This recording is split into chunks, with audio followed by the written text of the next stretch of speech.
estamos pela oportunidade. Se conosco, hoje, por todo sempre, que assim seja. Graças a Deus. Nós, quando convidamos o nosso querido amigo César para iniciarmos, né, os nossos trabalhos em comemoração aos 100 anos, né, uma história lindíssima do Grupo Espírita. Opa, o André deu uma travada. O César, ele deu uma travada, mas é normal, daqui a pouco que ele volta. Tranquilo. Né? Aguardemos alguns segundos. Acho alguns que segundos, sem ele problema. voltou. Ah, ele voltou. É assim, como faz parte da internet. De vez Mas em quando, então, justamente por vivermos esse momento tão especial e por ser 100 anos de uma casa espírita, com uma trajetória de trabalho e com todo um futuro adiante, é que nós convidamos César para falar sobre esse tema tão importante, meu amigo. Então, seja muito bem-vindo. Agradeço mais uma vez a sua presença. Fique à vontade o tempo que você desejar. Estaremos com você. Tá bom? Um abraço, fica com Deus aí. Bom trabalho. Nós vamos ficar aqui por trás das cortinas. Obrigado, André. Muito obrigado, Celso. É uma alegria, realmente uma alegria muito grande estarmos juntos. Com companheiros, né, que eu também igualmente aprendi a respeitar, né, pelo devotamento ao estudo, à divulgação e à preservação, né, da doutrina espírita. Então, peço a Jesus que nos envolva, os nossos benfeitores espirituais, que estejam conosco. O tema é extremamente importante, pertinente, e o André tem toda a razão quando diz que, passados, né, estes 100 anos de uma casa espírita, estamos diante de um futuro com muitas incertezas, né?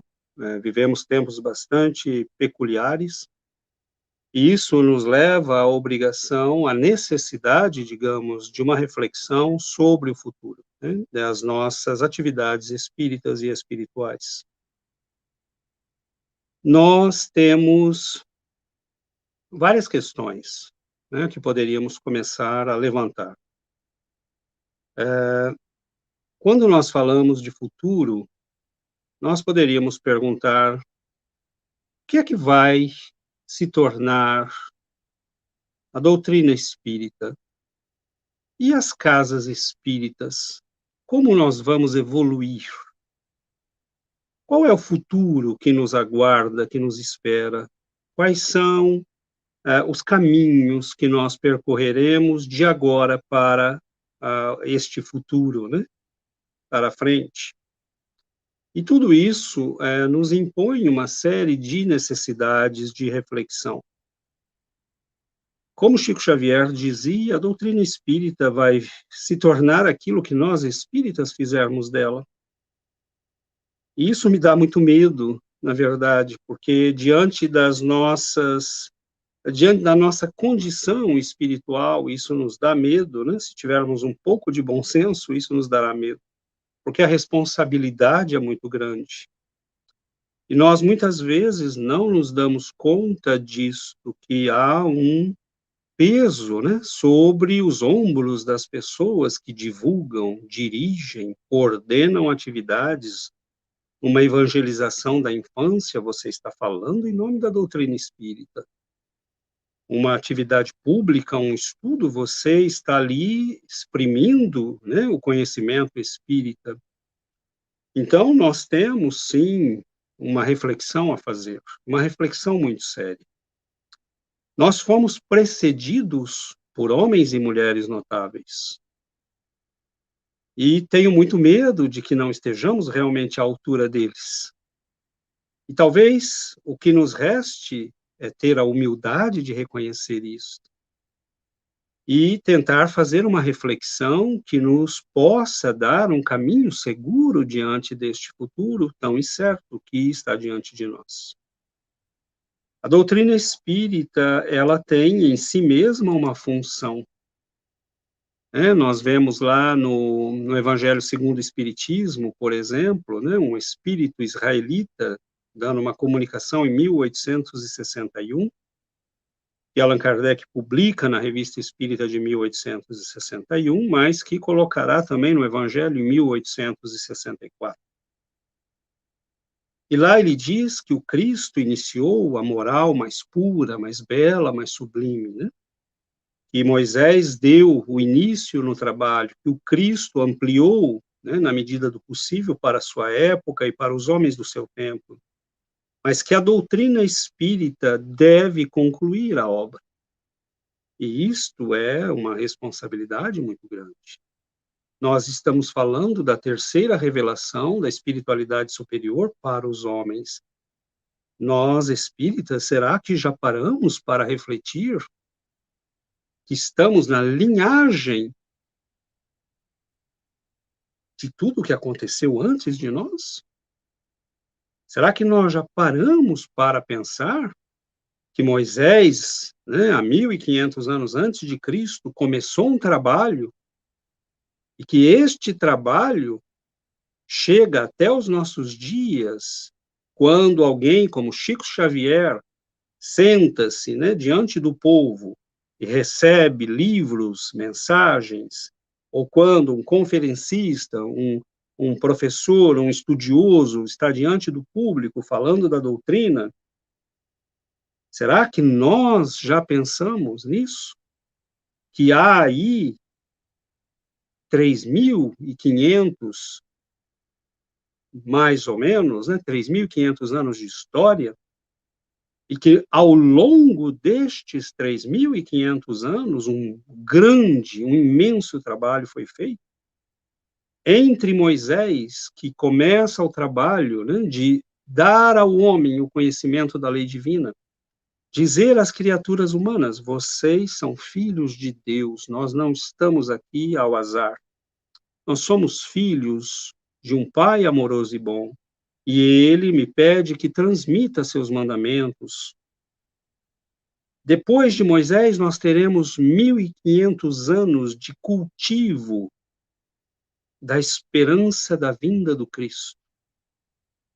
Teremos profetas, muitos profetas, inúmeros, com uma mensagem extraordinária de espiritualidade, livros de grande sabedoria, e aos poucos, né, 500 anos mais ou menos antes de Jesus, falanges de espíritos iluminados começam a nascer para preparar o homem para a vinda daquele que é o filho dileto de nosso Pai, o mais nobre dentre todos os seus filhos, aquele que nos preparou esta casa, aquele que cuidou da nossa evolução espiritual, aquele que para nós é sim um Deus.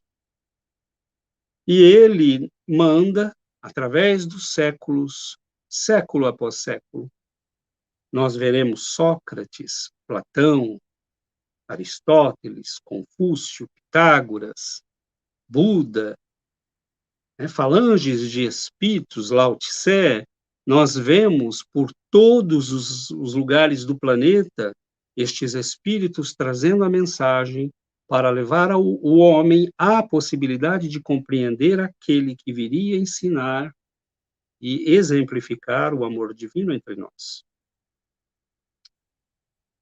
Após Jesus, nós teremos praticamente 1.800 anos com o mesmo trabalho. Centenas de espíritos nobres vindo para que não esquecêssemos a mensagem do Cristo. E quando nós nos perguntamos, e quando nós falamos isto, é para situar a responsabilidade que nos cabe. Se a doutrina espírita e o centro espírita é aquilo que nós faremos deles, a nossa responsabilidade é muito séria. Cada vez que abrimos a boca, cada vez que falamos diante do público, cada vez que ensinamos numa evangelização, numa mocidade espírita, diante de um público, nós somos convidados a tomar muito cuidado e a refletir na extensão dos nossos compromissos. Quando nós nos perguntamos, bem, se a doutrina será aquilo que faremos dela e se o centro espírita será aquilo que faremos dele, minha proposta para vocês, André, Celso e amigos, façamos um exercício antes de fazermos uma simulação do futuro, e nós falaremos disso daqui a pouco. Eu proponho a vocês fazer um retorno ao passado, porque o centro da mensagem é o Cristo. E eu me interroguei, né? O que vai ser o centro espírita? O que ele vai se tornar? E aí me veio, né, a intuição, talvez, de que nós devêssemos olhar para o passado. Como foi que aquela mensagem, dada por um jovem galileu, num local praticamente insignificante do grande império de Roma, como foi que aquela mensagem de um jovem rabino que morreu entre dois ladrões, considerado um criminoso diante da lei da época, como a mensagem dele chegou até nós? Qual foi o processo? Se nós olharmos para o que aconteceu, nós podemos começar olhando para o próprio Cristo. Ele começa a sua pregação numa festa de casamento, na residência de um grupo de pessoas, de duas famílias que estavam se unindo. Ele é visto frequentemente falando ao povo em plena natureza, falando às pessoas da barca de Simão Pedro no lago de Genezaré. E logo no início dos evangelhos, nós vemos que ele está em Cafarnaum, onde habita Simão Pedro, André, João, Tiago. Então, como nos diz Neio Lúcio, o primeiro trabalho do Cristo foi no lar. Foi entre as pessoas, na casa delas. A casa de Simão Pedro tornou-se uma igreja sem que ele se desse conta. Por exemplo, diz o texto que depois de Jesus falar ao povo no lago de Genezaré, ele se dirige para a casa de Simão Pedro. E logo a multidão está ali atrás dele. Quando ele chega, ele pergunta pela sogra de Simão e ela está doente. Ele vai até ela, a toma pelas mãos, a febre a deixa instantaneamente. Ela se coloca de pé para servi-lo. Naquele momento, diz o texto do evangelista, a multidão já está lá fora. E ele, naquele momento, curou dezenas de pessoas, libertou dezenas de obsedados. Então, Jesus vai de cidade em cidade, de vila em vila, de lugarejo em lugarejo, e sempre há duas opções. Ou ele fala, três na verdade, ou ele fala na sinagoga local, porque a sinagoga, eles eram judeus, né? Usavam o mesmo texto sagrado, e a mensagem do Cristo ainda não havia se distinguido da mensagem judaica, né? Ele estava dando a sua mensagem naquele momento.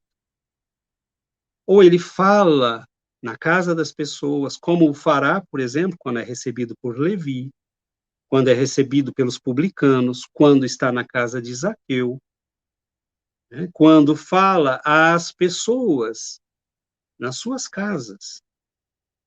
Senão, ele fala em plena natureza.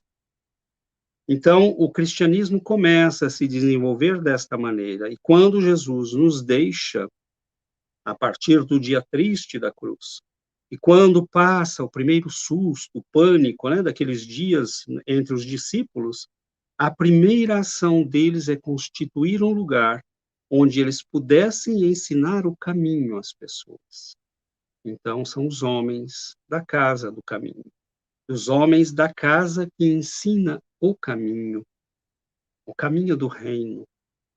E ali eles vão como primeira ação notemos bem, a primeira ação é o socorro à necessidade humana.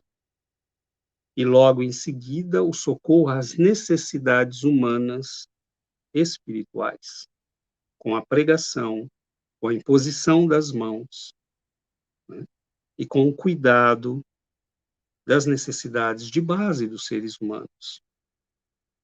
Idosos, viúvas, crianças, pessoas doentes, antigos soldados abandonados a si mesmos,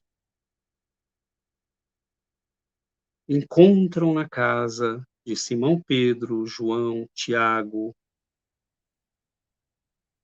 o acolho que o Cristo havia dado a todas as pessoas. E aos poucos, meus irmãos, vai acontecer aquilo que eu pessoalmente chamo de igrejas cristãs orgânicas, porque elas não são ainda instituições. Simão Pedro começa a viajar, ele é chamado de um lado para o outro, né? Quando o centurião Cornélio tem, né, uma visão espiritual, e o Espírito lhe diz, vá até Jope, né, envia alguém até Jope para chamar um tal de Simão, que está na casa de um curtidor que se chama Simão, próximo do mar. Simão está na casa de alguém.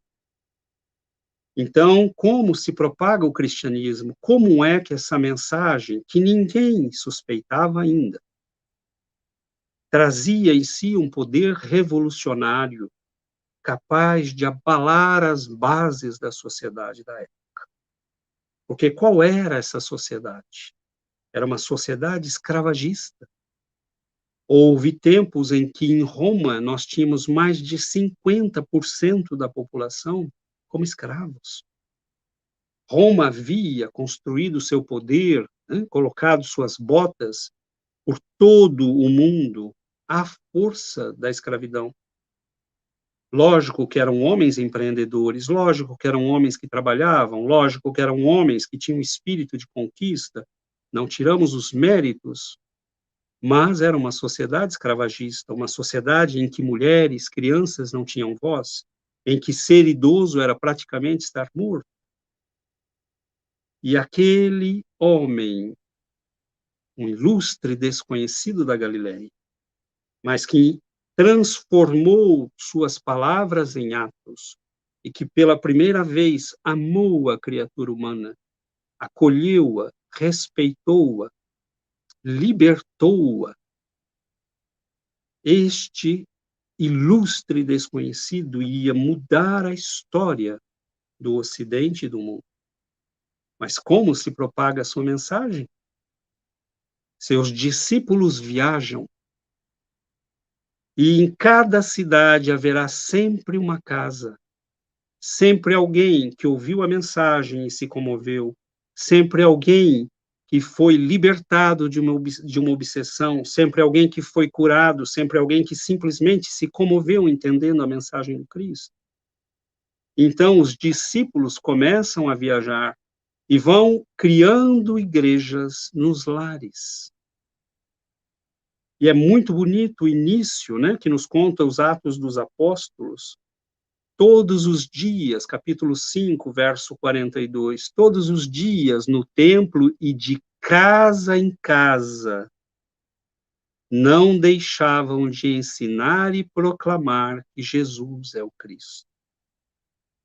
Todos os dias continuavam a reunir-se no pátio do templo, porque era a área mais ampla onde se podia falar ao público. Mas é óbvio que eles não podiam fazer isso por muito tempo. Partiam o pão em suas casas e juntos participavam das refeições, com alegria e sinceridade de coração. Isto é belíssimo. Então, quando eu disse que eu propunha que, para pensarmos no futuro da casa espírita, nós voltássemos um pouco ao passado, eu espero que nós já estejamos entendendo qual é a proposta. nós teremos que decidir para onde vamos. Todos os dias continuavam a reunir-se, partiam o pão em suas casas e juntos participavam das refeições com alegria e sinceridade de coração. Então, nós vamos vendo, por exemplo, que eles também utilizavam os templos. Paulo de Tarso, quando vai para Éfeso, ele começa a ensinar na sinagoga, porque não havia ainda uma distinção muito clara entre cristianismo e judaísmo. E mesmo para os romanos, aquela nova doutrina era simplesmente mais uma seita judaica, como havia, por exemplo, a dos fariseus, a dos saduceus, a dos escribas, etc., etc., a dos essênios. E aquela era só mais uma. E neste caso, nós vamos vendo, né, num certo momento, começam os conflitos, começam as discórdias, e Paulo percebe que não era mais possível, né, ter um local comum.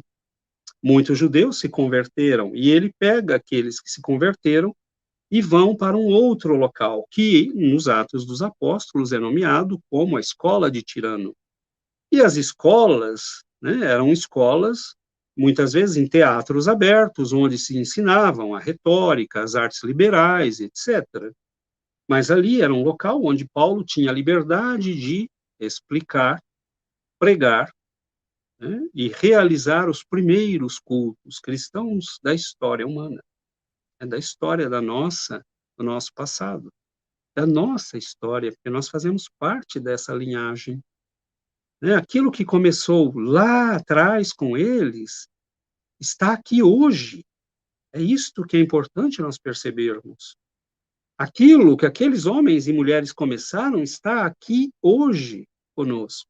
Mas vejam como o tempo passou, porque estamos agora na mesma igreja, nos nossos lares, unidos por um recurso que ninguém imaginou. Então, se nós estamos conectados verdadeiramente agora, né, como nos disse o Celso no início, não é por não estarmos fisicamente no centro que não estamos realizando a nossa atividade espiritual, que os mentores e benfeitores não estão trabalhando e nos auxiliando.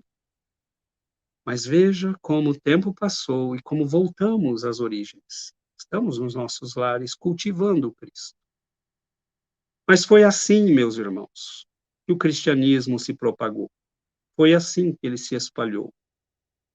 Por exemplo, nós temos lá em Atos 16, e depois que foi batizada, ela e sua casa nos rogaram, dizendo: se haveis julgado que eu seja fiel ao Senhor, entrai em minha casa e ficai ali. E nos constrangeu a isso. Então, é São Lucas descrevendo, né, que uma recém-convertida implora quase para que ele, Paulo e os outros se hospedassem na sua casa. E saindo da prisão, né, entraram em casa de Lídia, e vendo os irmãos, os confortaram, e depois partiram. Estavam na casa de alguém. E saindo dali, entrou em casa de um homem chamado Justo, que servia a Deus, e cuja casa estava junto da sinagoga. E também foram conosco alguns discípulos de Cesareia, levando consigo um certo Menasson Chíprio, discípulo antigo, com quem havíamos de nos hospedar. Então, nós vamos vendo, né, em Roma, por exemplo, quando Paulo chega a Roma, havia, né, ele deveria estar preso, quando ele chega na última viagem a Roma, ele deveria estar preso com os outros, né, mas foi-lhe dado autorização para ter uma pequena casa e ali receber as pessoas. A pequena casa de Paulo virou uma igreja, né, porque para ali acorriam os cristãos de Roma e de outros lugares que vinham trazer cartas, receber cartas, toda uma comunicação que se fazia, né, que nos chegaram como as epístolas. Então, ali, né, Paulo ficou 2 anos inteiros naquela pequena residência, recebendo, conversando, falando. Então, nós temos, né, nessas igrejas improvisadas, como é que Allan Kardec começará o seu trabalho? Na residência de amigos. E como é que o Espiritismo se espalhará?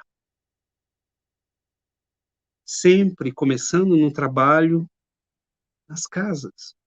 Como ele começou aqui conosco, na casa. Então, nós temos como primeiro templo, como primeira casa religiosa, o lar daqueles que acolheram Cristo ou que acolheram a doutrina espírita. E aí nós propomos uma segunda reflexão. O que aconteceu com esta força extraordinária? Com este poder revolucionário do bem? Aos poucos, foi aumentando o número de adeptos. E foi sendo necessário lugares um pouco maiores. Ao ponto que nós chegaremos lá pelo ano 300 a igrejas, né, a grandes igrejas, como a de Constantinopla, onde São João Crisóstomo, né, trabalhou e recebia centenas de pessoas. Grandes cultos públicos com 1.000 e tantas pessoas. Então, nós já estamos numa outra época, num outro momento da história. E como isto vai evoluir? Não podendo se opor à expansão, ao poder da mensagem, porque mesmo o circo, as feras, as flechas, o fogo não haviam sido capazes de calar, o imperador Constantino se converte politicamente, né? Tudo indica que não só politicamente, porque havia ali uma certa sinceridade, mas era um homem inteligente e um político hábil. E ele compreende que, bom, se você não pode vencê-los, una-se a eles. Eles já são maioria, ou quase, né? Talvez 40%, 50% já do império. Muitos no exército já eram cristãos. Muitos comandantes, generais, centuriões, tanto que Paulo tinha trânsito livre, né, no Palácio Imperial. E Simão Pedro tinha amigos na alta esfera do poder de Roma e de todas as grandes cidades do Império. Então, nós estamos num outro momento. E nesse momento, em 325, nós teremos o Concílio de Nicéia. E ali, em 312, 313, o imperador já havia reconhecido o cristianismo como uma das religiões do Império. Perdão. Então, ali, né, a partir deste momento, deixa de ser ilegal ser cristão, muito embora perseguições ainda sejam registradas até alguns anos mais tarde, até 340 e pouco, nós temos ainda perseguições. O império era muito vasto, né, cada governador ou representante imperial decidia, às vezes, tomar atitudes próprias, mas a partir de 312, 313, nós já temos uma liberação, né, o ser cristão não é mais um crime. Em 325, com o Concílio de Nicéia, nós passamos a ter o cristianismo como religião oficial do Império. E aí começa um processo que nós devemos refletir como espíritas. Aos poucos, um grande número de conversos começa a se produzir, porque muitos visavam os altos postos na capital. E se o imperador, sua esposa, sua mãe são cristãos, é melhor nos convertermos. Eu não sei quem é esse Jesus Cristo, eu não sei, não me interessa, não quero saber, mas eu vou começar, né, a dizer que sou cristão, vou me converter, vou pedir o batismo. E muitos, um grande número, fizeram isso. E perceberam que começava a se formar, né, uma hierarquia eclesiástica, com párocos, né, com presbíteros, com bispos, né, e futuramente isso vai avançar até a constituição de todo um corpo eclesiástico, né, que nós veremos na Constituição da Igreja Católica Romana. Então, muitos, visando estes novos postos, começaram a se converter. E muitos conheciam absolutamente nada do cristianismo. Mas eram bispos. né, responsáveis de grandes igrejas, né, auferiam vantagens financeiras por isso. E os templos pagãos começaram a ser incorporados pela nova religião. Então, de repente, o cristianismo se transformou numa religião riquíssima, porque os templos pagãos eram belíssimos, tinham estátuas de ouro, de prata, tinham todo um tesouro que foi passado para a nova religião do Império. Houveram conflitos durante muito tempo, mas aos poucos a força do cristianismo, né, foi derrubando todos os obstáculos, mas foi também perdendo a vitalidade, a seiva espiritual que havia alimentado aquelas almas desde o início. Onde estava a simplicidade do homem que pregou para o povo do lago da Galileia? Onde estava a simplicidade da casa de Lídia, de Justo, de Simão, o curtidor, ou do centurião Cornélio, que recebe Simão Pedro na sua casa, já estabelecendo os contatos, né, como Jesus já o havia estabelecido, com o centurião, com os publicanos, né, pessoas mal vistas, considerados como traidores do império, com as mulheres, que não tinham vez e nem voz na religião, mas ele estava cercado de mulheres. Onde está a força revolucionária? Aos poucos, a mistura e as concessões que foram sendo feitas foram transformando aquele cristianismo que acolhia os pobres, as mulheres, os idosos, os miseráveis deste mundo que nunca tiveram voz até a chegada dele, os esquecidos, né, os batidos, nunca tiveram voz na história até que ele estivesse entre nós. Até que Simão Pedro levantasse com seus amigos a primeira casa para acolher, não os ricos e poderosos, mas os miseráveis.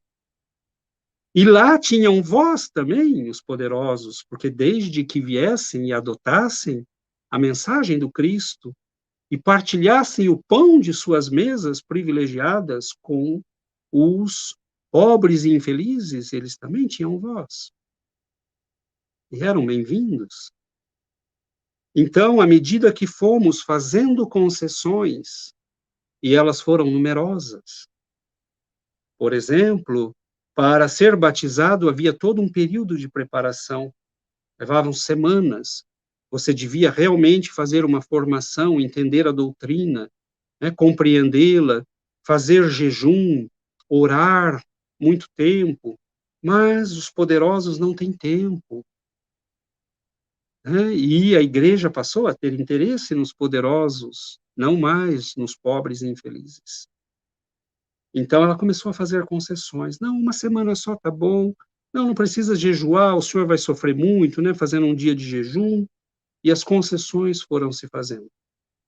Então aquela religião de amor, de espiritualidade, de comunicação dos espíritos, direta, né, se manifestando através dos apóstolos, curas extraordinárias, comunicações de voz direta, fenômenos de grande beleza, de materializações, de aparições, né, um ser luminoso que aparece na prisão diante de Simão Pedro, né, e abre as grades para que ele possa sair, preservando o futuro, né, e preservando aquele que era naturalmente o mais sólido dos discípulos, mesmo com todas as suas incertezas do início.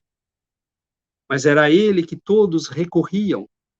Paulo era o fogo, era o trovão, né? Era o homem que ia derrubando paredes e muros, mas era a Simão Pedro que todos recorriam quando queriam uma palavra de orientação, um caminho para seguir. Lógico que estes homens foram fundamentais. João Evangelista, Simão Pedro, Paulo de Tarso e todos os outros, porque eles se espalharam pelo mundo levando a mensagem Há notícias de que Tomé tenha chego, inclusive, às Índias. Então, nós temos homens e mulheres que se espalham pelo mundo, transformando residências em igrejas, transformando a vida das pessoas e em todos os lugares acolhem, amam, socorrem, protegem aqueles que são sempre os desprezados de todas as sociedades e de todos os poderes. Então, meus irmãos, quando nós pensamos o que será do Espiritismo, nós temos que olhar para o passado. Nós temos que olhar para aquilo que aconteceu com o cristianismo e temos que tomar os cuidados devidos. Allan Kardec, convidado a falar na cidade de Tours, foi convidado por um grupo de pessoas influentes e ricas.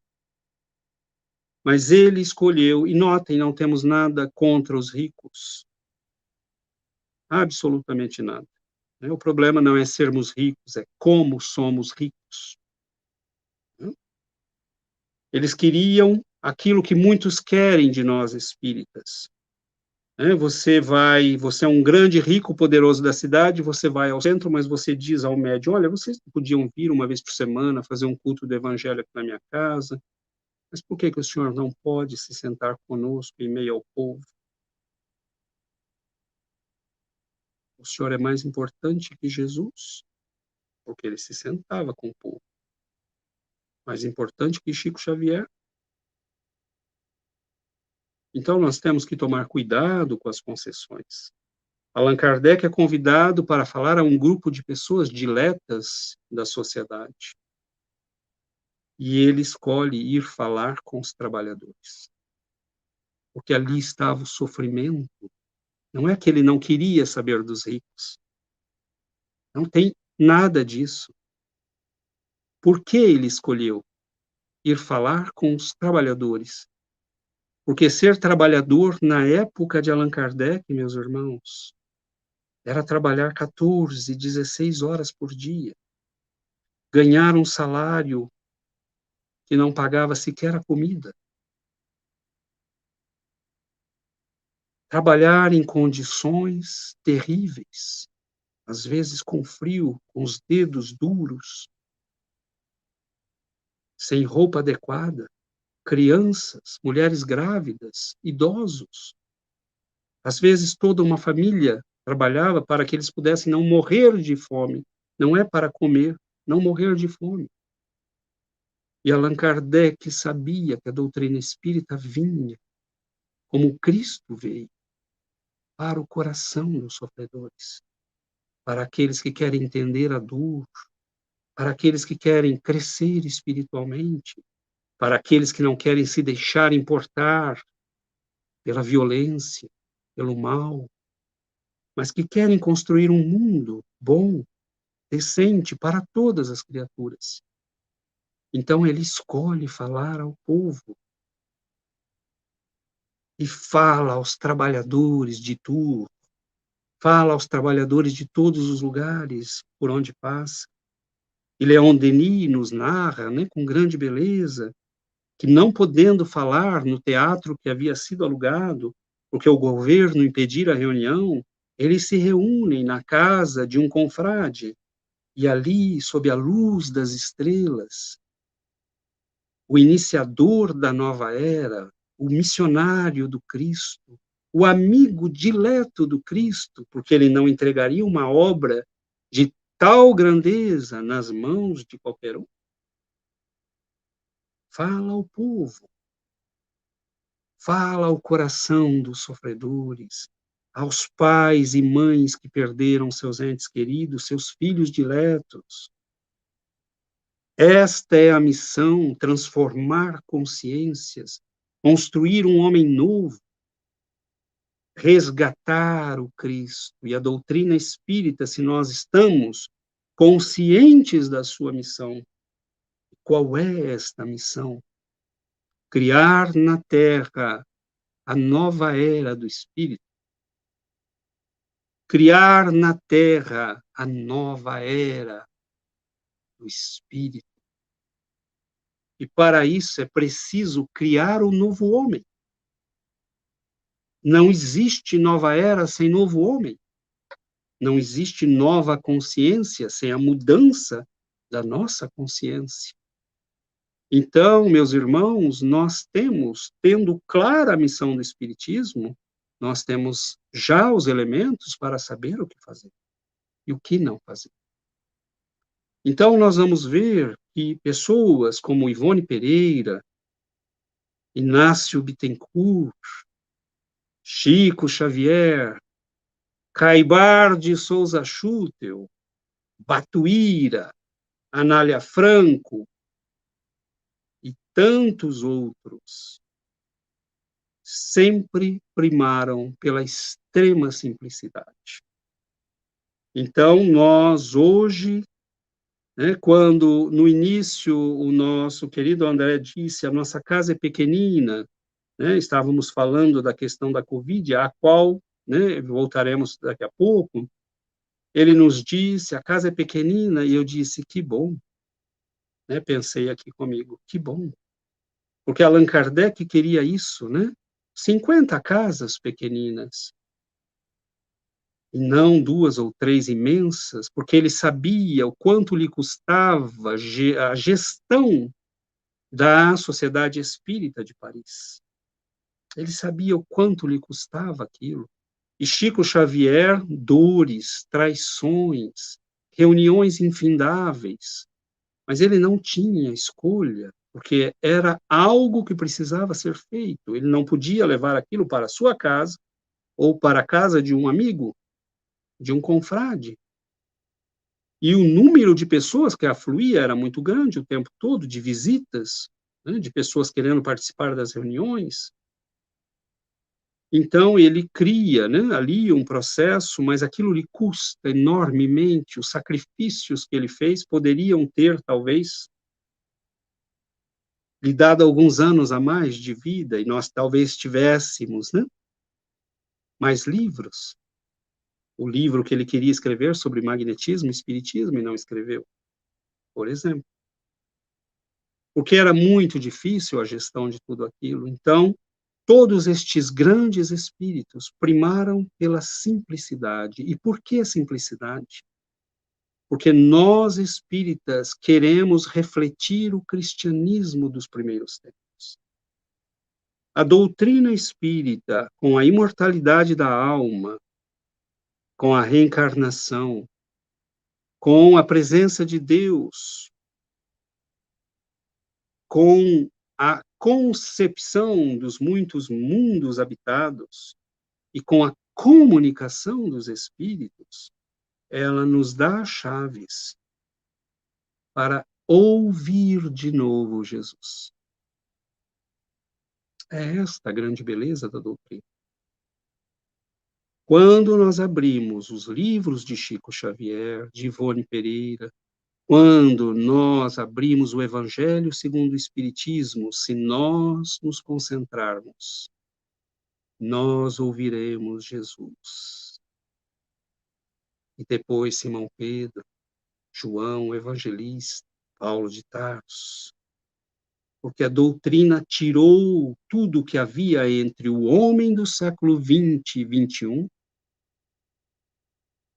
e o Cristo. O que nós faremos, meus irmãos? Transformaremos nossas casas espíritas em templos suntuosos? Esta é uma escolha que nós teremos que pensar. Ou estimularemos a formação de pequenas casas espíritas? Óbvio que, às vezes, uma casa espírita cresce pela força das circunstâncias. Mas quando a burocracia desta casa, quando as reuniões, quando todo o trabalho para mantê-la aberto for maior do que o tempo que nós damos aos sofredores, então alguma coisa está errada. Quando o tempo que nós passamos para fazer a gestão da burocracia é maior do que o tempo que nós oferecemos aos sofredores, então nós temos que repensar o que estamos fazendo. E foi o que Chico Xavier fez quando ele deixou a comunhão espírita cristã, que começara a se tornar uma imensidão. Pessoas doavam quantidades de dinheiro, fazendas, e ele começou a se inquietar com tudo aquilo. Porque o local, como aconteceu com o cristianismo, a gestão das igrejas, a formação daquele exército de sacerdotes para gerir a igreja, os negócios, né, do mundo em que a igreja se metia, quando a igreja, como templo e organização, começou a ser mais importante do que a finalidade para a qual ela tinha sido criada, nós nos perdemos. Então, o Espiritismo é um templo onde se constrói a consciência do homem novo. E para isso nós não precisamos de muita coisa. E como Jesus havia previsto, de maneira maravilhosa, o dia que os meus discípulos se calarem, as pedras falarão, porque a mensagem de Deus não depende da nossa fraqueza humana. E as pedras são não somente os túmulos, com os imortais voltando pela mediunidade em todos os lugares do mundo. A pedra é feita de silício, e este instrumento que nós estamos usando para nos ver e nos falarmos é a pedra falando. O chip de computador é pedra, e é graças a ele que nós talvez consigamos preservar a mensagem e transmiti-la a todo o planeta. Porque o Espiritismo veio para completar a obra do Cristo. E o que é que nós estamos fazendo para fazer isso? O Espiritismo não pode ficar restrito ao Brasil. Ele deve ser preservado, cultivado. Mas o Brasil deve fornecer para o mundo todo a mensagem. E eu posso dizer, meus irmãos, eu vejo a tristeza nos olhos dos nossos irmãos da França, da Bélgica, do Canadá, quando nós falamos, por que tal livro de Chico Xavier? Por que Chico Xavier disse isso? Chico Xavier disse aquilo? Nós temos mais de 200 livros com mensagens, né, de familiares que se comunicaram através de Chico Xavier. Nós sentimos a sede que eles têm, porque eles queriam ter acesso a tudo isso. Então, onde estão as casas espíritas? Algumas eu conheço, trabalhando na tradução de qualidade, porque não podemos fazer qualquer coisa. Então, que desafios nós temos diante de nós? O Espiritismo tem que sair das fronteiras do Brasil. Nós temos 2 amigos no nosso grupo, um casal, são um casal, ela é mexicana, ele é argentino de nascimento, vivem aqui no Canadá já há muitos anos, falam inglês, falam espanhol, falam francês. Nós os formamos, porque há neles um grande amor pela doutrina espírita. O amor que nós vemos naqueles primeiros cristãos que se converteram ouvindo a palavra dos apóstolos. O amor de quem tem a sua vida mudada pela mensagem da doutrina. E nós os incentivamos a começar a vertente, né, do nosso centro espírita, Chico Xavier, em espanhol. Não faz muitas semanas, né, o Facebook já chegou a quase 200 pessoas, de falantes de língua espanhola.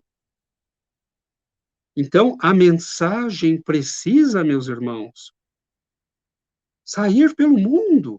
Os cristãos saíram a pé, viajando por estradas perigosas, tomando barcos que eram abatidos em tempestades, como Paulo de Tarso, sofreu um naufrágio, e tantos outros. caminhando a pé centenas de quilômetros. Como Tomé foi parar nas Índias? Demos uma olhada no mapa para ver a distância entre a Palestina e a Índia. E nós temos centenas de livros.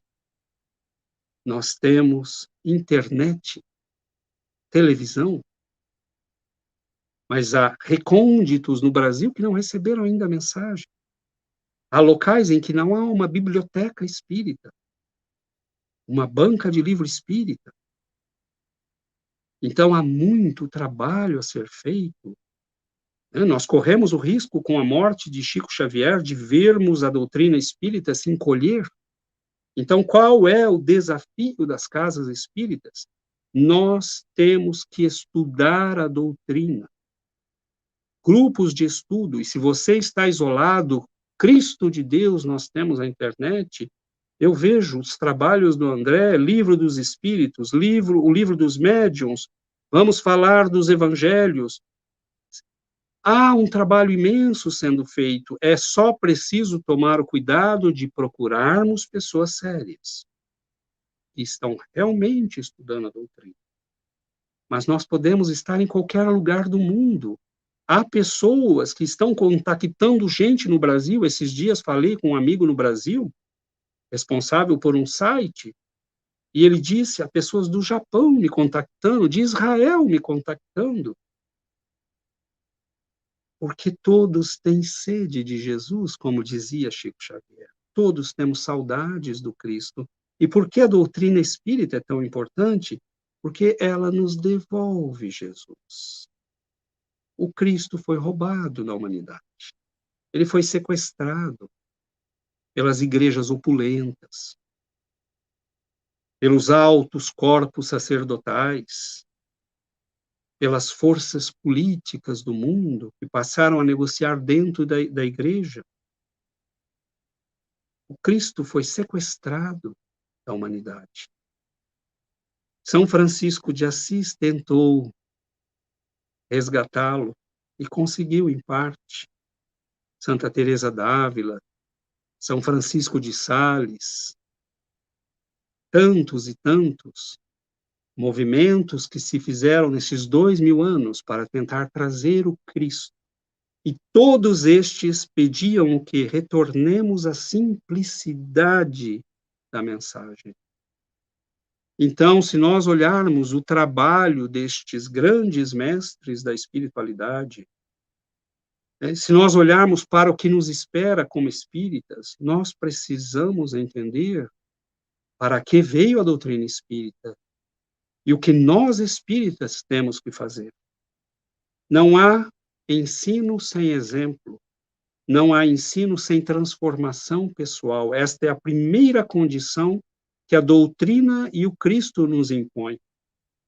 Se nós mudarmos quem somos, o mundo em que estamos começa a mudar. Nossa família muda, as pessoas do nosso trabalho mudam, as pessoas do nosso grupo social percebem que algo mudou, que nossos valores são outros.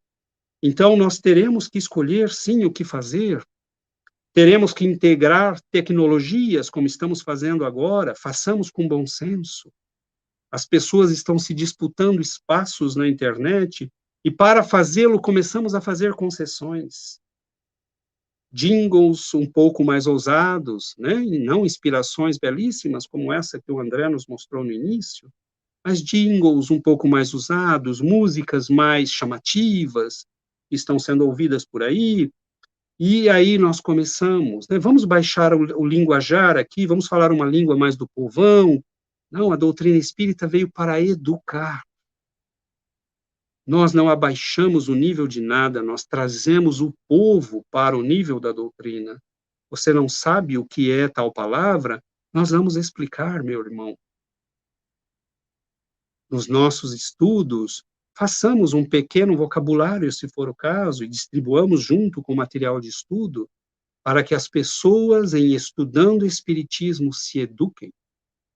Então, não façamos concessões, porque foi fazendo concessões que o cristianismo dos primeiros séculos se perdeu. e se transformou numa imensa estrutura de poder, sem o Cristo. Ganharam tudo e perderam o mais importante. Tomemos cuidado. Por que o estudo é importante? Porque estudando a doutrina, nós podemos decidir o que é doutrina e o que não é doutrina. E não façamos isso de maneira a nos tornarmos uma nova ortodoxia. Estudemos a doutrina, tenhamos bom senso, leiamos os livros fundamentais, estudemos com afinco. Nós estamos estudando, né, no nosso grupo de estudos mediúnicos, o Livro dos Espíritos. Já estudamos vários outros. Extraordinário. Nós temos que saber estudá-lo, nós não podemos compará-lo com o que veio depois, nós temos que lê-lo no seu tempo, na sua época. Nós estamos diante de um homem que explica pela primeira vez para a humanidade o que é a mediunidade, que os médiuns não são loucos, que eles são seres humanos com capacidades que precisam ser cuidadas, desenvolvidas. Então, Allan Kardec faz uma série de classificações, explica tudo em detalhes, mas ele está falando pela primeira vez na história daquele fenômeno. Pesquisado, estudado, estruturado. Chico Xavier virá completar tudo isso. Nós leremos depois, né, as obras de André Luiz e podemos voltar ao Livro dos Espíritos. Mas esse trabalho nós temos que fazer para que nós possamos entender o que é doutrina. Então, alguém diz, olha, vamos mudar a reunião mediúnica, né? Nós vamos, a partir de agora, começar a fazer assim, o médium chega, não podemos ficar muito com esse negócio de prece, muito tempo. 3, 2, 1, receba. Que? Onde é que está isso na codificação? Onde é que está isso nos livros de Chico Xavier? Se Chico Xavier tivesse vivido 5 anos, nós aí poderíamos dizer, foi 5 anos, ele viveu 90 e tantos e 75 de trabalho. E nunca nós vimos isso. Sempre simplicidade, amor, fidelidade à doutrina, respeito aos fundamentos da doutrina. Então, nós respeitamos todas as tendências que estão aparecendo no espiritualismo moderno. Você quer fazer apometria, cromoterapia, yoga, faça. Não tem problema nenhum. Nós podemos dialogar, inclusive, com todas as tendências espirituais e espiritualistas, e filosofias do mundo, e psicologias do mundo. Mas o centro espírita é o único lugar onde nós podemos cultivar a mensagem que vai construir o homem da nova era. Então, nós não podemos perder tempo. É espiritismo que nós estudamos na Casa Espírita. E se as coisas começarem a ficar muito complicadas na nossa Casa Espírita, conversemos entre nós. Olha, vamos nos dividir, vamos formar 2 ou 3. Nos reunimos de tempos em tempos. Podemos nos associar, mas cuidado. Porque nós temos uma tendência, espiritismo é, por essência, libertador. Espiritismo é, por essência, no bom sentido, rebelde, revolucionário, porque ele quer formar criaturas críticas, capazes de entender a si mesmas, o mundo, os fenômenos, a vida. Mas nós temos um condicionamento milenar para sermos ovelhinhas obedientes. E aí nós podemos, né, ser prisioneiros de grupos ou federações que vão começar a dizer, olha, vamos estabelecer normas para todo mundo? Desfiliemo-nos imediatamente. É preferível 1000 centros espíritas, alguns fazendo absurdos e besteiras, isolados e trabalhando individualmente, do que 1000 associados a uma organização que começa a ter muito poder e que vira uma espécie de Vaticano. Para que serve a associação? Para consultação. Somente. Nós nos consultamos, traçamos algumas estratégias em comum. As uniões municipais podem trabalhar juntas, por exemplo, para unir os grupos, trocar experiência, realizar uma feira de livro, né, implicando todas as casas. Nós podemos ter ações comuns, devemos ter ações comuns, mas jamais que elas se tornem normatizadoras do movimento espírita e das casas espíritas, porque neste momento nós começamos a perder a doutrina. É preferível um grupo caseiro, que estuda seriamente, trabalha seriamente, um grupo pequenino, do que imensos grupos que começam a ficar muito complicados e com uma burocracia imensa. Nós passamos um tempo enorme para fazer a gestão e esquecemos os pobres. Há casas espíritas em que não se evangeliza mais. Há casas espíritas em que os jovens não têm mais nenhum tipo de ensino. Há casas espíritas que viraram clubes. Há casas espíritas que estão virando centros de psicologia. Não é este o propósito da doutrina espírita. Nos diz André Luiz que 3 anos de estudo sério da doutrina espírita e você já é capaz de fazer a gestão da sua vida. O que significa que nós não precisamos complicar muito. Nós sabemos o que temos que fazer. Nós sabemos que o processo de reforma íntima é essencial. Não existe trabalho espírita sem mudança da pessoa. Sem isso, tudo faliu. Significa que nós não entendemos. Então, ir para a casa espírita resolver problemas psicológicos, nas 2, 3 primeiras semanas, nós aceitamos. 3 meses, 4, lá, 6 meses, nós damos um desconto. Mas uma pessoa passar a vida, significa que ela não entendeu o espiritismo. Ir para a casa espírita resolver problemas amorosos, não é lugar. Nós vamos para a casa espírita para estudar o espírito, para transformarmos a nós mesmos neste novo homem que o Cristo espera, que a nova era espera.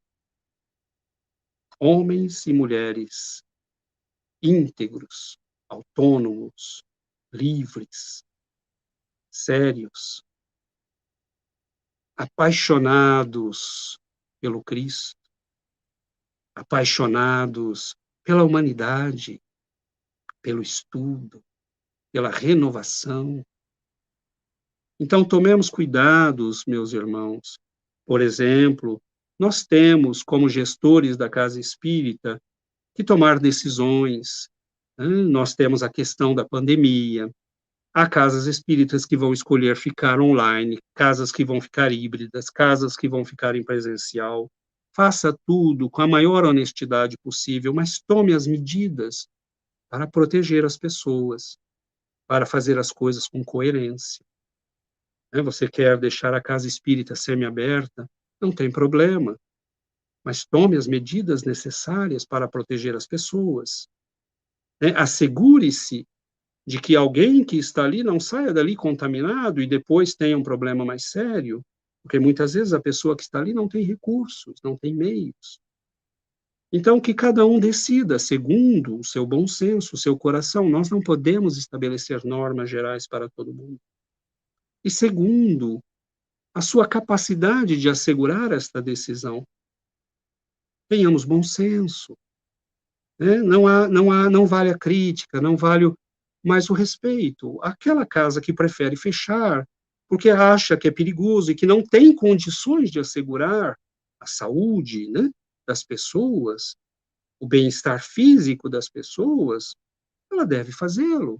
Aquela que acha que é possível e que tem condições de fazer respeitar as normas de higiene, também.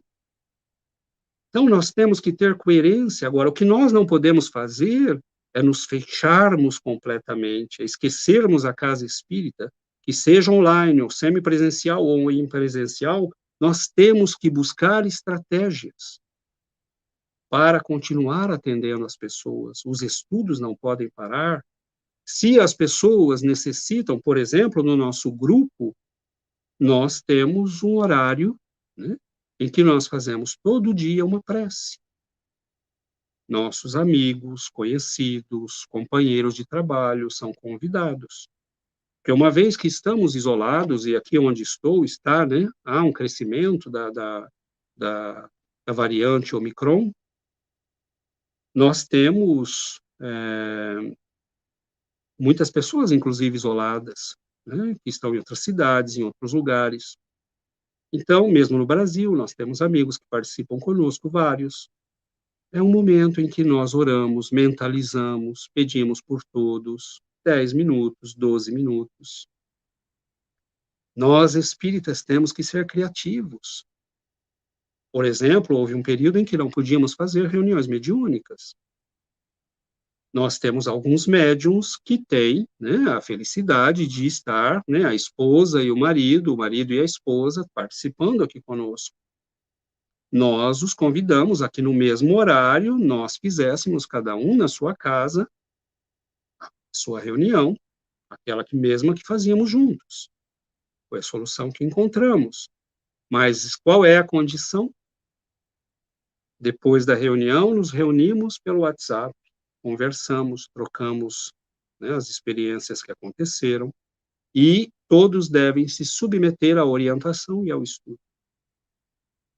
Então, precisamos de pessoas formadas para isso, precisamos de pessoas que tenham responsabilidade para isso. Nós temos que tomar cuidado com normatizações muito extensas.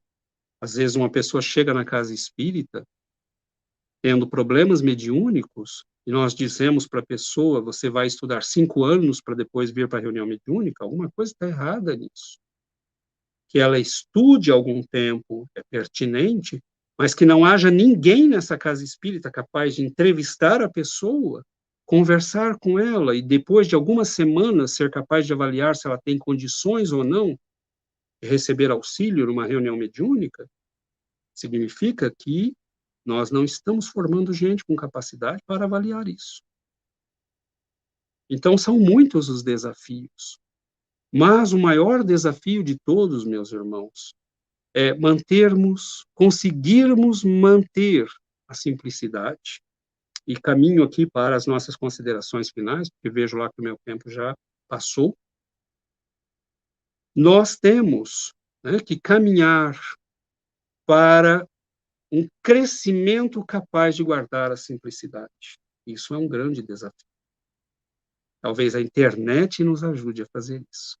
Podemos guardar casas espíritas pequeninas, com grupos pequenos, né, ou médios, algumas casas, né, que já são grandes, talvez devam pensar em formar trabalhadores para, né, reproduzir a casa espírita. Esta é uma preocupação fundamental.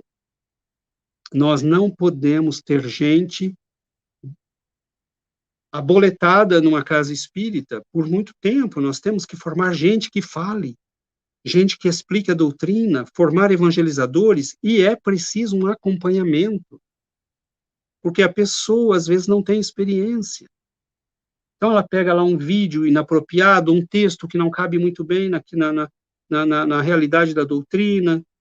Nós temos que ter supervisão. Então, há, sim, muitos desafios. A base de tudo é o estudo, manter a simplicidade, né, e trabalharmos nós mesmos, em nós mesmos, porque senão nada disso tem sentido. Então, nós teremos que ver, né, como integrar as tecnologias. Isso está sendo feito. Nós somos obrigados a fazê-lo. Nós teremos que ver como fazer a gestão em tempos de pandemia. De algum modo, nós teremos que encontrar uma solução.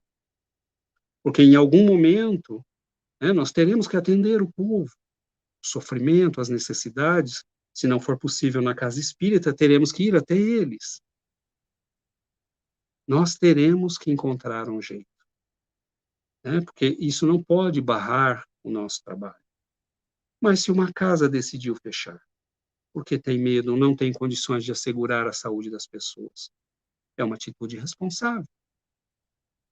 Então, nós temos que viver com a realidade que temos e ir escolhendo, sempre com base no bom senso, no equilíbrio, naquilo que é possível, naquilo que é factível, naquilo que é concreto.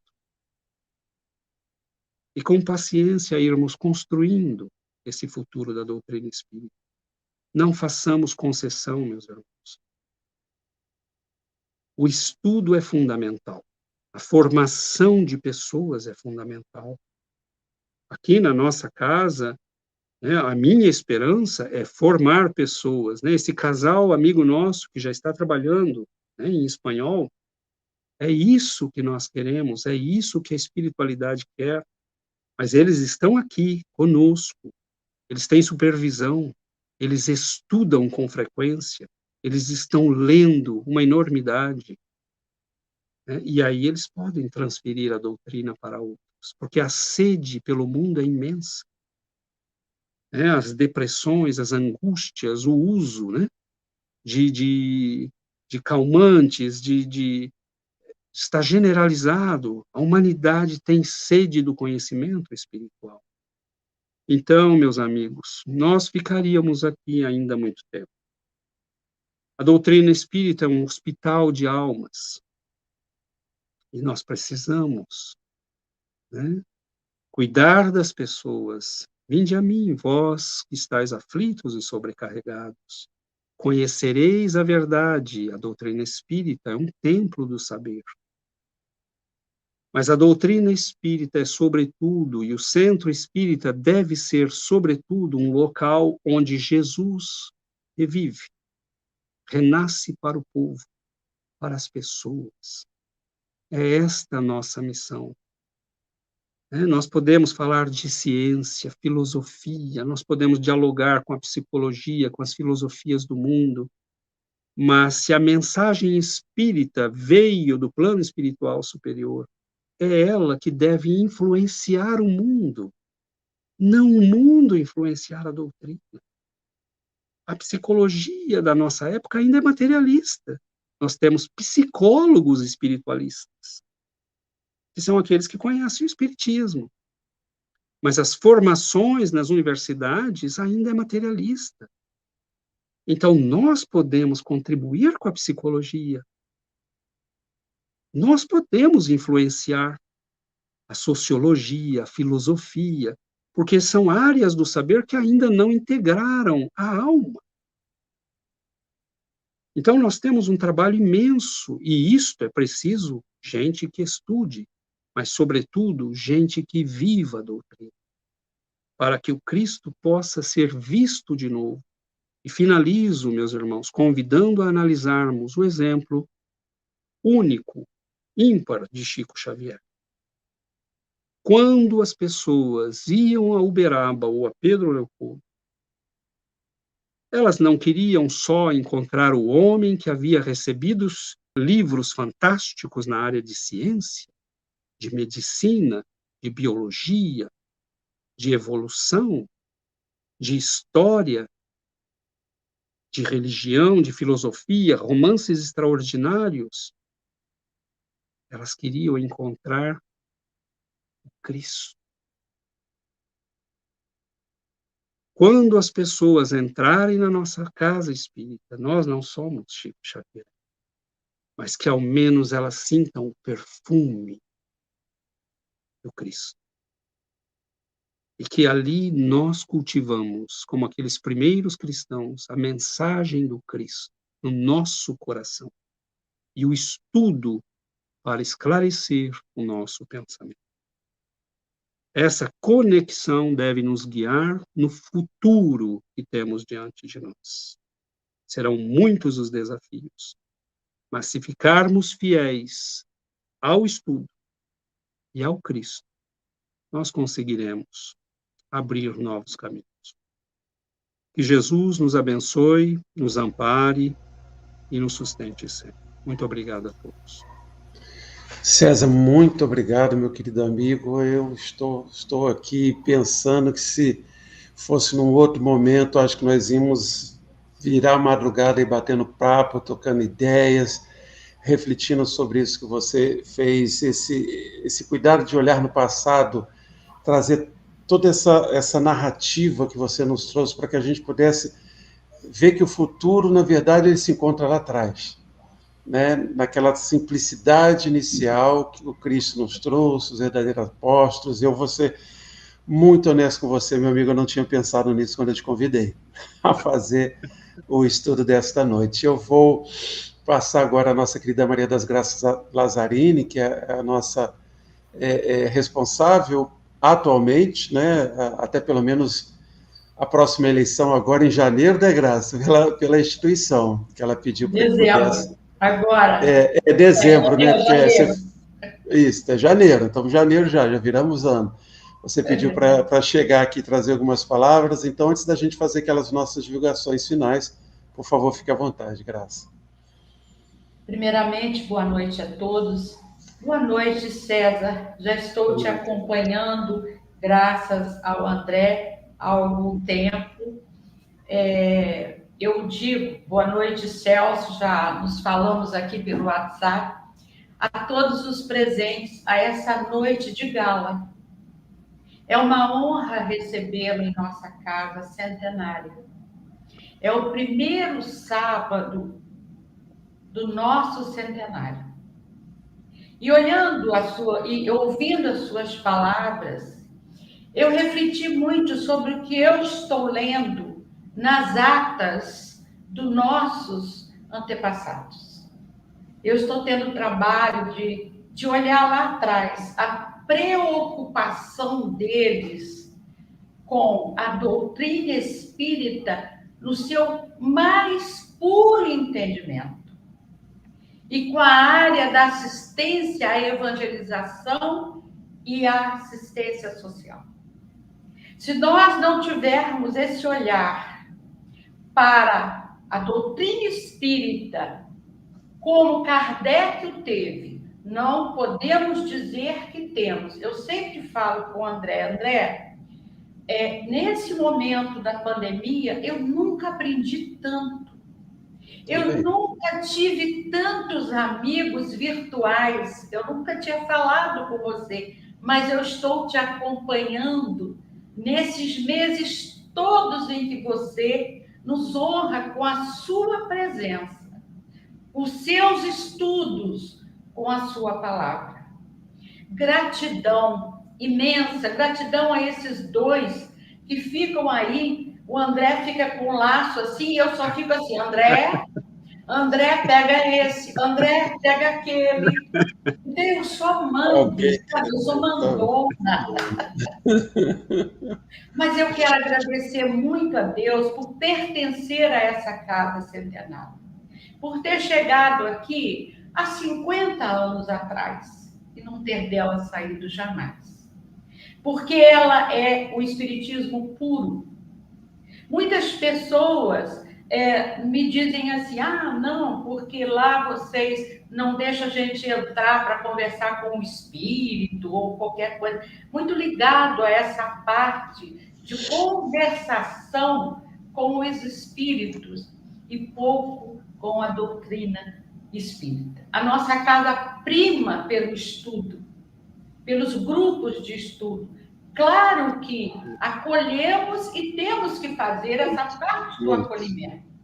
Porque senão nós não seríamos espíritas. Mas nós primamos por estudar a doutrina. Somos perfeitos? Gostaríamos muito de sermos. Falta uma grande caminhada. Mas chegaremos lá. Porque somos espíritas. Porque Kardec nos disse que somos criaturas de múltiplas existências.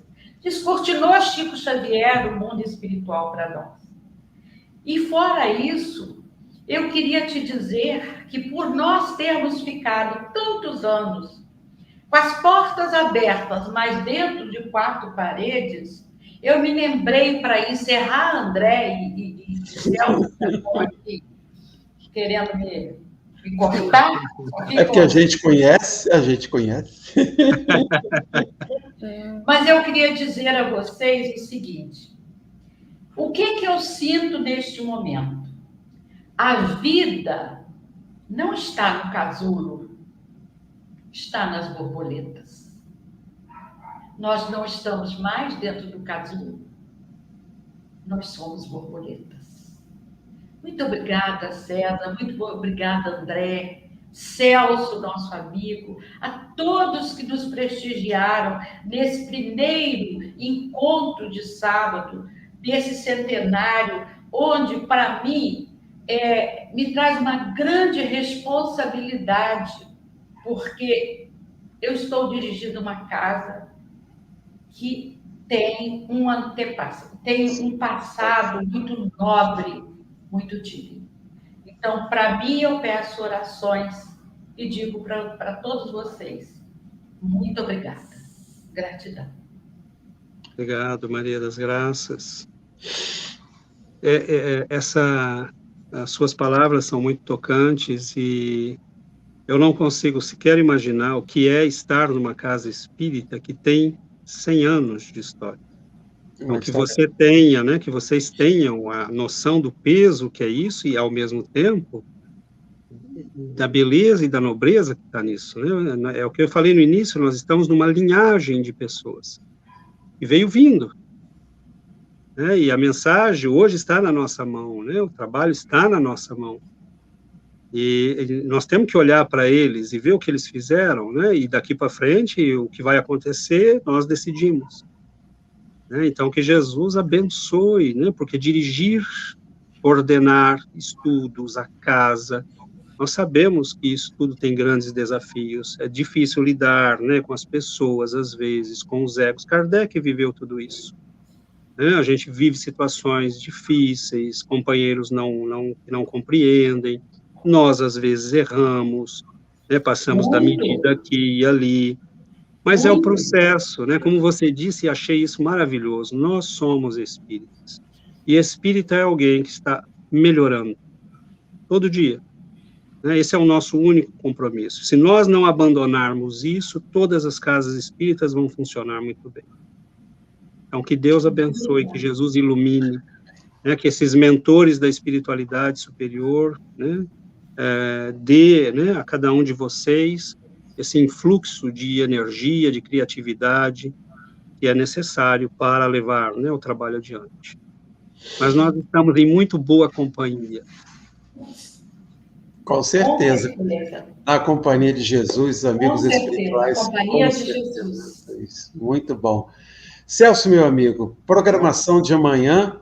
Eita, vamos o que nós temos desde manhã cedo na rádio?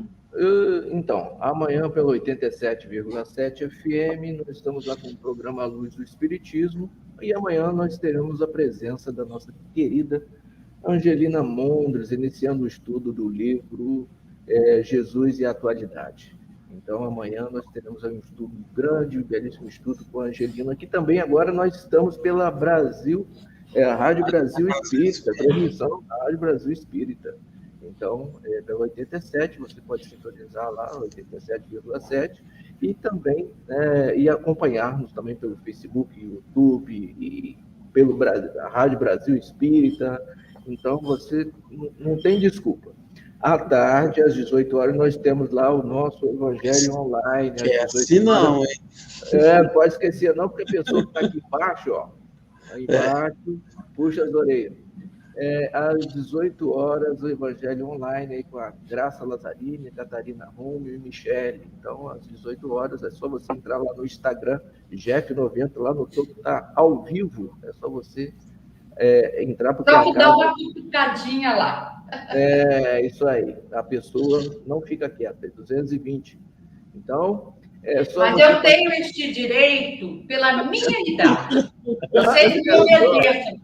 Vocês são crianças. Corta o link dessa mulher aí, Celso. Isso aí. Olha, então, segunda-feira, posso chegar para segunda-feira? Pode. Anotei aqui. Segunda-feira, nossa querida Angelina Mondres, que está aí nos assistindo, trabalhando novamente lá no grupo da Fraternidade Espírita Irmão Rogério Cláudio, presencial e online, a partir das 19h30 agora, né, estamos pensando mais cedo, com o tema Recomeço. Na Sociedade Espírita Joana de Ângeles, a nossa companheira Daura disse que amanhã não vai haver a transmissão, né, porque o companheiro responsável está doente, mas haverá presencial com o tema O que Jesus espera que façamos aos nossos irmãos. E pelo canal do GEAC, do Grupo Espírita Amor e Caridade, aqui de Comendador Levi Gasparian, na terça-feira, às 19h30, nós retornamos já ao estudo do livro Boa Nova, começamos semana passada. Vamos estar eu e Elane Moura com o primeiro capítulo, na terça-feira, então, às 19h30. E me permitem aqui colocar o cartaz da sequência de programação dos cenos do Jeff. O cartaz entra, deixa eu ver, puxar ele aqui, ó. Encomendado. O que não é o que você me encomendou ainda não, que deu para ficar pronto, porque eu não sou Catarina, que é muito boa em fazer isso tudo. Está aparecendo aí, porque some para mim. Assim. Que é muito boa para isso tudo, e depois ainda tem que tirar outras dúvidas com você. Então, na próxima quarta-feira, foi decisão também da casa esse ano, o César, de estudarmos o Livro dos Espíritos, a quarta-feira, nas palestras também virtuais. Então, nós já tivemos a primeira com a nossa querida Catarina, está aí no grupo, quem não assistiu pode assistir. Na próxima quarta-feira, às 20 horas, o nosso querido Sidônio, com o tema Atributos da Divindade, as questões 10 a 16. Então, vamos estudar até quarta, e na quarta-feira podemos tirar as nossas dúvidas. E no próximo sábado, então, no nosso segundo encontro desse ano, a nossa querida Thalita de Souza, aqui de Três Rios, com o tema Em Torno de Ti, no dia 15, então, às 19h30, no sábado. Essas são as programações da semana e tantas outras mais que nós temos a possibilidade de assistir. E antes de encerrar, César, eu gostaria que você falasse sobre o canal do grupo que tem no Facebook e que você também realiza estudos num determinado dia da semana, do grupo aí do Canadá, do Centro Espírita Chico Xavier. Eu gostaria que você falasse para nós. Nós temos, André,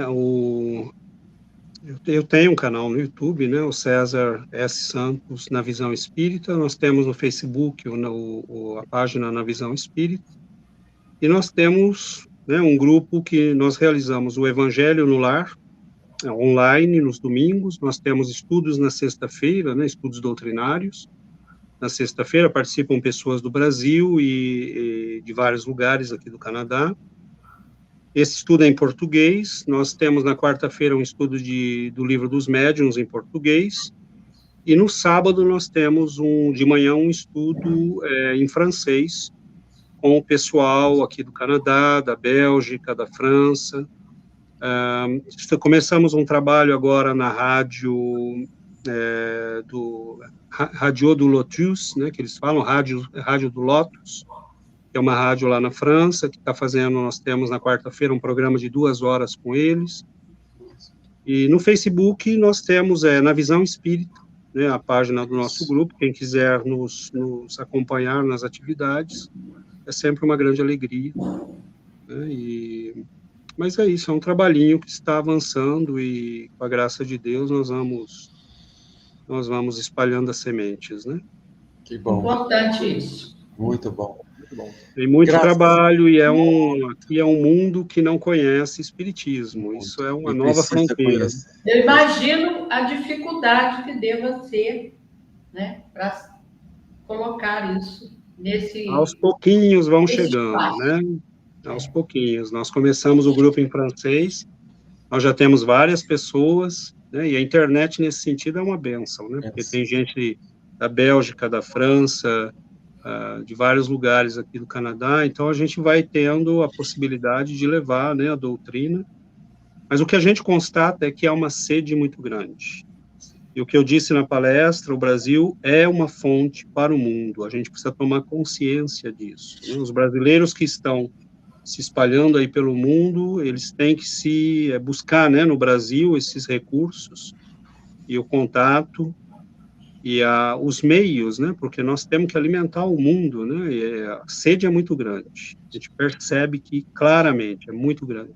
Há pessoas que encontram o trabalho em francês ou em espanhol, e a gente percebe a alegria, a gratidão da pessoa por estar conhecendo a doutrina espírita, o que para nós parece, né, uma coisa arroz com feijão, mas na verdade a gente não pode esquecer, né, o quão privilegiados nós somos, termos no Brasil acesso de uma maneira tão fácil, tão bonita, né, tão acessível à doutrina espírita.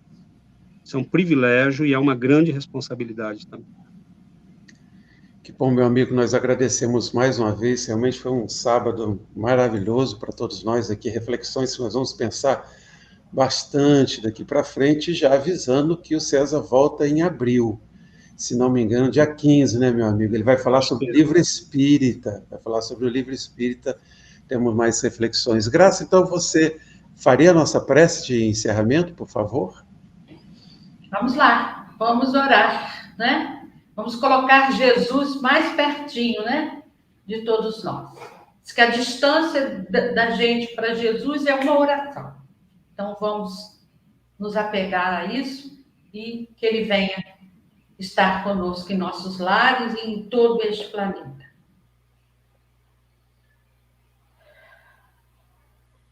Deus de infinita bondade e misericórdia, Jesus, médico das nossas almas, das nossas vidas,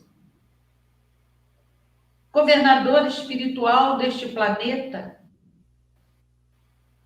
que passa por essa grande transição, que tem que ser feita a começar pela reforma íntima.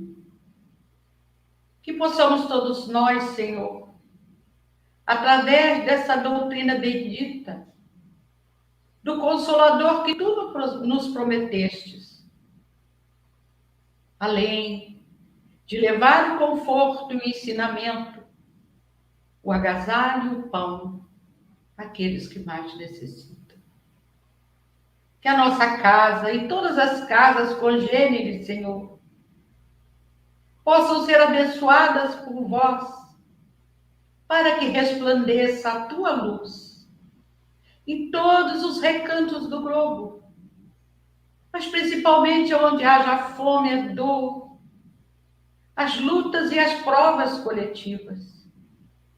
Que nossos irmãozinhos possam, Senhor, serem acolhidos através da vossa bondade e misericórdia. Todos nós, Senhor, carregamos a centelha de Deus dentro de nós e que ela acenda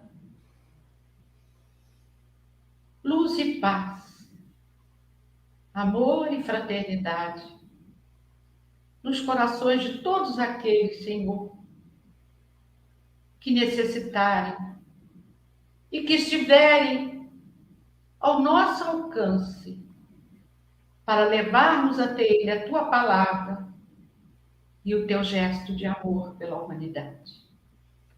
Te agradecemos por esta noite de festa em nossos corações e na nossa casa.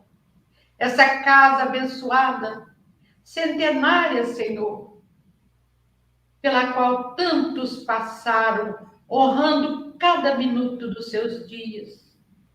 Que sejamos nós portadores também desta semente divina, espalhando-as pelo caminho do amor, da fé, da esperança e da caridade. Muito obrigada, Senhor, e que assim seja. Que assim seja. Muito obrigado a todos, muito obrigado, César. Até um próximo encontro, se Deus quiser. Grande abraço, muito obrigado. Um abraço.